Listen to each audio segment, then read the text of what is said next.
Russia, and the Russians came, and the Polacks came, and the Lithuanians came, and everything was our fault. And they said, but Fanny said, stop carrying on like this. You're not living in the barbaric Russian Empire. And this is what my mother told me. She said, I said to them in Yiddish, we have an expression, you don't show a whip to a dog that's been whipped. He recognizes this as something torture. She says, I've heard all this and I've got to. She had some people in America, and she just took a boat and came to visit her half-brother, somebody in Newark.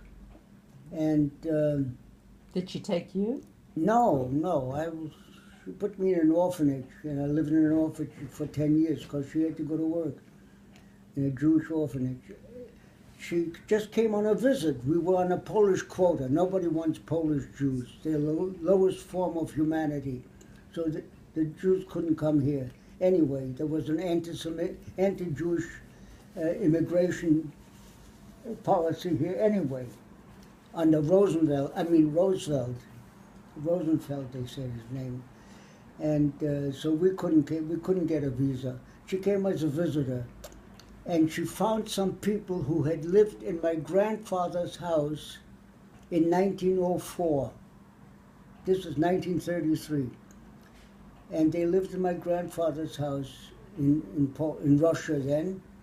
And she went to visit them, and they said, oh, Fanya, what are you doing here? She said, I'm looking for a place for my child.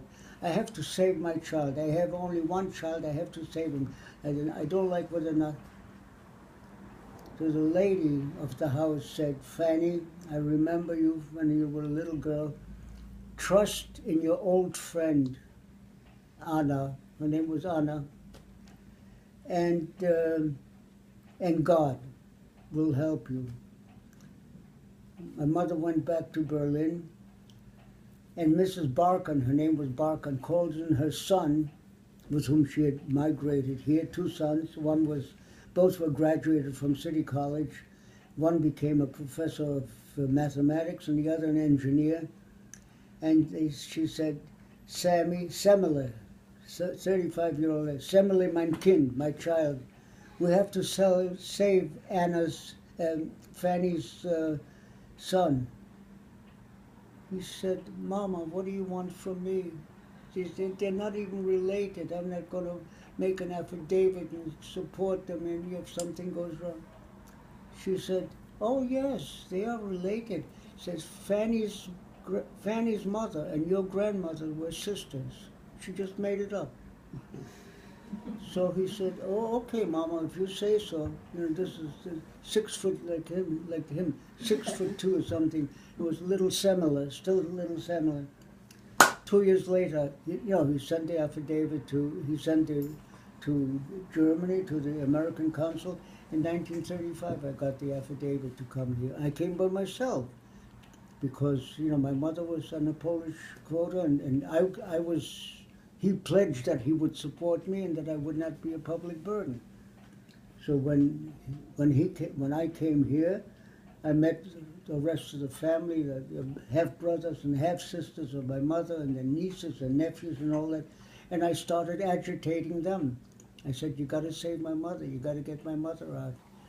And everybody, it was a depression. Everybody was, they didn't have money, they couldn't get, Sam was already the head of a math department in Brooklyn in a high school.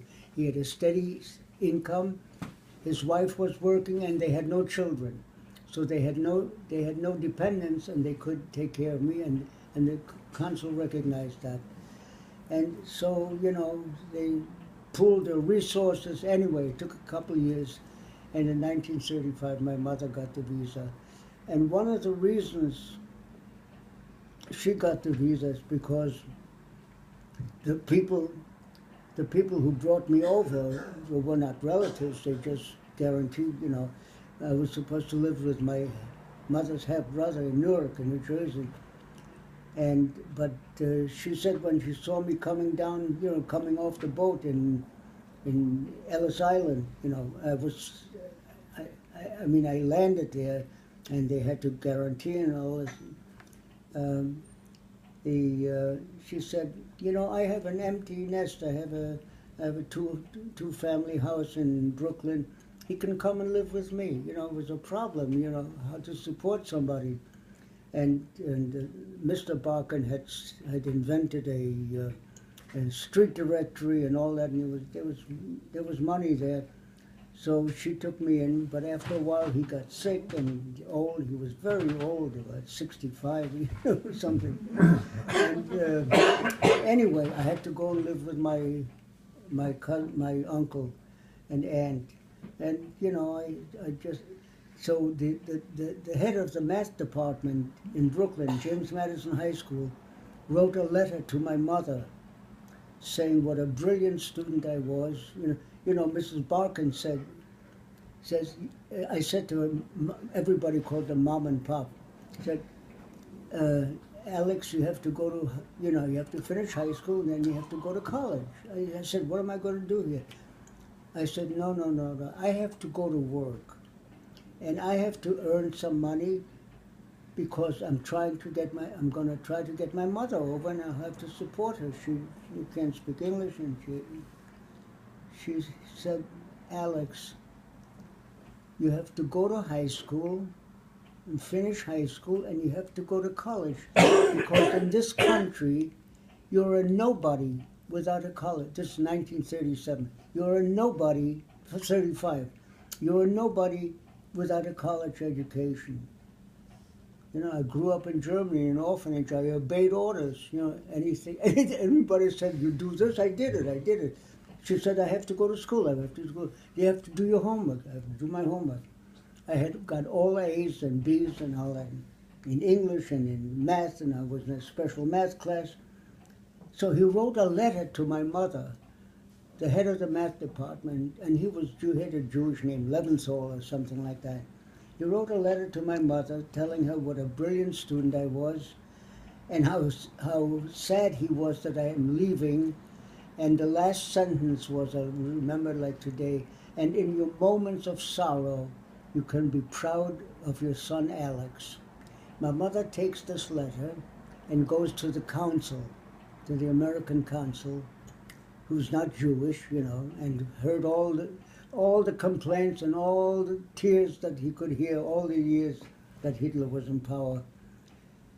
And she shows him this letter, and she says, look, says, this is my only child I have. And she said, she started to cry. She said, you must be a father, and you must know how it feels, and I'd never see him again. And she said, in 2 minutes, he had tears in his eyes.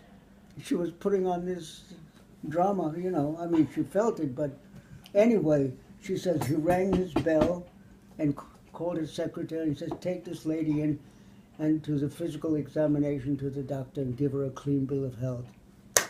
2 years later, she got the visa. 19. That's my story. And that's how I got here. Do you remember your first impressions of New York City? A miracle. People in 1904 remembered my mother. She was 8 years old. My mother was born in 1896. They remembered her. She was the granddaughter of my grandfather, you know, Alexander Alexandrovich.